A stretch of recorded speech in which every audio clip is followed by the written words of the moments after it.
नमस्कार दोस्तों, आज के इस वीडियो के अंदर हम लोग यहाँ पर एक्सीकॉम टेलीसिस्टम्स लिमिटेड के आईपीओ के बारे में बात करेंगे। हम लोग डिटेल में एनालिसिस करेंगे इस कंपनी का और वीडियो के एंड के अंदर मैं मेरा पर्सनल ओपिनियन भी दूंगा कि क्या आपको ये आईपीओ अप्लाई करना चाहिए या तो फिर आपको इसे अवॉइड करना चाहिए। और अगर दोस्तों आप लोग इस आईपीओ को अप्लाई करते हो तो क्या सिर्फ और सिर्फ लिस्टिंग इन पाने के लिए इसे अप्लाई करना चाहिए या तो फिर लॉन्ग टर्म के इन्वेस्टमेंट के लिए इसे अप्लाई करना चाहिए। तो चलिए दोस्तों शुरू करते हैं आज की इस वीडियो को और वीडियो के अंदर एंड तक बने रहे। सबसे पहले बात कर लेते हैं यहाँ पर कंपनी के बिजनेस की। कंपनी जो इनकॉर्पोरेट हुई थी 1994 के अंदर। यहाँ पर जो एक्सीकॉम टेलीसिस्टम्स लिमिटेड है दोस्तों, ये लोग यहाँ पर specialized in power systems and electrical vehicle charging solutions limited के बिजनेस के अंदर है। तो मतलब कि दोस्तों ये लोग जो है वो यहाँ पर पावर सिस्टम से रिलेटेड सॉल्यूशंस वगैरह प्रोवाइड कराते हैं। साथ ही साथ जो इलेक्ट्रिक व्हीकल होते हैं तो उनके चार्जिंग के रिलेटेड ये लोग यहाँ पर सॉल्यूशन प्रोवाइड कराते हैं। अब बात कर लेते हैं आईपीओ की इंपॉर्टेंट डेट्स और डिटेल की। आईपीओ 17 फरवरी के दिन को ओपन होगा, फिर 29 फरवरी के दिन को ये आईपीओ यहाँ पर क्लोज हो जाएगा। अगर हम लोग बात करें प्राइस बैंड की तो 135 रुपीज़ से लेकर 142 रुपीज़ पर शेयर का प्राइस बैंड रहेगा। रिटेल कैटेगरी के अंदर जनरल दोस्तों हमें कट ऑफ प्राइस सिलेक्ट करने का रहता है। वहीं एचएनआई कैटेगरी के अंदर हमारे लिए जो टॉप वाला प्राइस है वहीं सिलेक्ट करने का यहाँ पर रहता है। वहीं अगर मैं बात करूँ लॉट साइज की तो 100 शेयर्स का यहाँ पर एक लॉट रहेगा। वहीं अगर मैं बात करूँ टोटल इशू की तो 429 करोड़ का यहाँ पर टोटल इशू रहेगा। उसमें से अच्छी बात यह है कि दोस्तों यहाँ पर 329 करोड़ का हमें फ्रेश इशू देखने को मिल रहा है, बाकी का 100 करोड़ हमें यहाँ पर ऑफर फॉर सेल देखने को मिल रहा है। लेकिन अच्छी बात यह है कि फ्रेश इशू ज़्यादा है, वहीं कंपेरेटिवली ऑफर फॉर सेल हमें कम देखने को मिल रहा है। अगर मैं बात करूँ कैटेगरी वाइज लॉट साइज की और इन्वेस्टमेंट अमाउंट की तो रिटेल कैटेगरी के अंदर मिनिमम आप लोग एक लॉट के लिए अप्लाई कर सकते हो, जहाँ पर जो आपकी इन्वेस्टमेंट है वो 14,200 रुपीज़ की हो जाएगी। वहीं एचएनआई कैटेगरी के अंदर आपको मिनिमम 15 लॉट्स के लिए अप्लाई करना पड़ेगा स्मॉल कैटेगरी के अंदर, जहाँ पर जो आपकी इन्वेस्टमेंट है वो यहाँ पर 2,13,000 रुपीज़ की हो जाएगी। वहीं एचएनआई की बिग कैटेगरी के अंदर आपको मिनिमम 71 लॉट्स के लिए अप्लाई करना पड़ेगा, जहाँ पर जो आपकी इन्वेस्टमेंट है वो 10,08,000 रुपीज़ की हो जाएगी।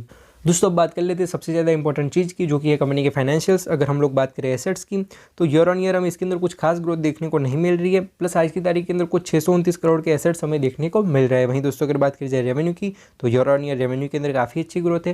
वहीं दोस्तों अगर हम लोग बात करें प्रॉफिट आफ्टर टैक्स की तो 2021 के अंदर कंपनी का प्रॉफिट 3 करोड़ का था, जो कि बढ़कर 2022 के अंदर 5 करोड़ का हो गया। फिर फाइनेंशियल ईयर 2023 के अंदर यहाँ पर 6 करोड़ का हो गया। और अच्छी बात ये कि मार्च से लेकर सितंबर के बीच के अंदर ही यहाँ पर कंपनी ने 27 करोड़ का प्रॉफिट बुक करा है। तो कंपनी की प्रॉफिट ग्रोथ काफ़ी ज़्यादा अच्छी हमें देखने को मिल रही है। वहीं दोस्तों अगर बात करी जाए नेटवर्थ रिजर्व्स एंड सरप्लस की तो इसके नंबर भी काफ़ी ज़्यादा अच्छे, प्लस हमें इसकी ग्रोथ भी अच्छी देखने को मिल रही है। वहीं दोस्तों अगर बात की जाए बोरोइंग की तो पर्सनली मुझे ये चीज़ काफ़ी ज़्यादा अच्छी लगी कि 2021 के अंदर कंपनी के ऊपर 101 करोड़ की बोरोइंग थी, जो कि कम होते होते आज की तारीख के अंदर 72 करोड़ की हो गई है। तो कंपनी की बोरोइंग कम हुई है, तो ये एक अच्छी चीज़ देखने को मिल रही है। अगर हम लोग बात करें अलग अलग रेशियोज़ की तो हमें यहाँ पर कुछ 13% का आरओई देखने को मिल रहा है, तो ये ठीक ठाक सा हो जाता है। वहीं अगर बात की जाए आरओसी की यानी कि रिटर्न ऑन कैपिटल एम्प्लॉयड की, मतलब कि भाई साहब ये लोग जो पैसा अपने धंधे के अंदर लगा रहे हो उसके ऊपर कितना रिटर्न ला कर दे रहे हैं, तो ये हमें कुछ 11% का देखने को मिल रहा है। तो पर्सनली दोस्तों ये रेशियो मुझे थोड़ा सा कम पसंद आया, क्योंकि भाई जो आरओसी है वो हमें सेक्टर की कंपेरेटिवली थोड़ा सा कम देखने को मिल रहा है। वहीं अगर बात की जाए रिटर्न ऑन नेटवर्थ की 2.75% की रिटर्न ऑन नेटवर्थ है, तो ये नंबर भी थोड़ा सा पुअर देखने को मिल रहा है। वहीं दोस्तों अगर हम लोग बात करें कंपनी की वैल्यूएशन की तो हमें यहाँ पर कुछ 65 पैसे का अर्निंग पर शेयर देखने को मिल रहा है, जिसके चलते जो कंपनी का पी रेशियो है वो हमें कुछ 217 का देखने को मिल रहा है। तो भाई 217 का पी रेशियो है, तो कंपनी की वैल्यूएशन हमें थोड़ी सी ज़्यादा देखने को मिल रही है। लेकिन हम लोग यहाँ पर पीयर कंपेरिजन के चलते हम लोग इन लोगों की वैल्यूएशन जो है उसे थोड़ा बहुत और अच्छी तरीके से समझने की कोशिश करते हैं। तो इन लोगों का जो पी रेशियो वो कुछ 217 का है। तो सेक्टर की दूसरी कंपनियों का आप लोग देख सकते हो कि इसका 155 का है, एक का 139 का है। तो सेक्टर के हिसाब से कंपनी की वैल्यूएशन थोड़ी सी ज़्यादा है, प्लस इन लोगों के सेक्टर के अंदर यहाँ पर एचबीएल पावर सिस्टम जैसी कंपनियाँ भी आ जाती है, जो कि काफ़ी ज़्यादा अच्छा परफॉर्म कर रही है। तो भी सेक्टर के हिसाब से वैल्यूएशन भी थोड़ी सी ज़्यादा है, प्लस जो इन लोगों का यहाँ पर रिटर्न ऑन नेटवर्थ है वो भी सेक्टर के हिसाब से कम देखने को मिल रहा है। तो जो भाई वैल्यूएशन है वो थोड़ा नोटिस करने वाला पॉइंट यहाँ पर हो जाता है।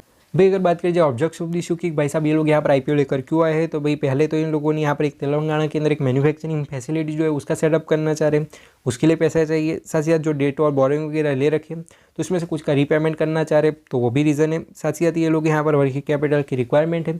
साथ ही साथ ये लोग जो अपना R&D यानी कि रिसर्च एंड डेवलपमेंट है अपने प्रोडक्ट का, तो उसके ऊपर भी यहाँ पर थोड़ा बहुत इन्वेस्टमेंट करना चाह रहे हैं। तो ओवरऑल आईपीओ के पीछे का रीज़न भी हमें फेयर देखने को मिल रहा है। दोस्तों अगर हम लोग बात करें यहाँ पर एक्सीकॉम टेलीकॉम सिस्टम्स लिमिटेड के, भाई इन लोगों के यहाँ पर ग्रे मार्केट प्रीमियम की, तो हमें कुछ 130 रुपीज़ का एग्री मार्केट प्रीमियम देखने को मिल रहा है, जिसके चलते हमें यहाँ पर कुछ 92% के लिस्टिंग इनकी एक्सपेक्टेशन देखने को मिल रही है।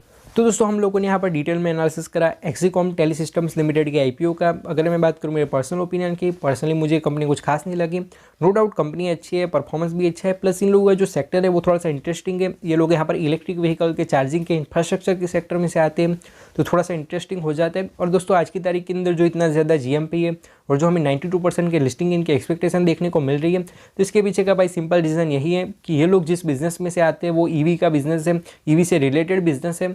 तो भाई इसके अंदर आज की तारीख के अंदर काफ़ी ज़्यादा लोग इंटरेस्टेड है, तो इसके चलते हमें अच्छे खासे लिस्टिंग इन भी देखने को मिल सकते हैं। तो अगर दोस्तों आप लोग इस आईपीओ को लिस्टिंग इन के लिए अप्लाई करने के बारे में सोच रहे हो, तो हो सके तब तक आईपीओ को आखिरी दिन पर ही सब्सक्राइब करना, पहले 2 दिनों का जीएमपी देखना, पहले 2 दिनों का सब्सक्रिप्शन देखना। अगर अच्छे खासे आंकड़े देखने को मिलते हैं तो आप लोग लिस्टिंग इन के लिए नो डाउट इस आईपीओ को अप्लाई कर सकते हो। वहीं अगर मैं बात करी जाए लॉन्ग टर्म के विजन की, तो भाई एक ग्रोइंग बिजनेस, एक ग्रोइंग सेक्टर के अंदर ये लोग आ रहे हैं, परफॉर्मेंस भी अच्छा है, प्रॉफिट की ग्रोथ भी अच्छी है, तो आने वाले लॉन्ग टर्म के अंदर आपको अच्छे खासे रिटर्न भी देखने को मिल सकते हैं। तो आप लोग एक लॉन्ग टर्म का विजन यहाँ पर रख सकते हो। तो मैं मिलता हूँ आपको ऐसे वीडियोस के साथ। और हाँ दोस्तों, इसी तरीके के वीडियोस को देखने के लिए चैनल को सब्सक्राइब करके ऑल के नोटिफिकेशन बेल को ऑन करना ना भूलें। मैं मिलता हूँ आपको ऐसे वीडियोस के साथ, तब तक के लिए बाय बाय, जय हिंद, वंदे मातरम।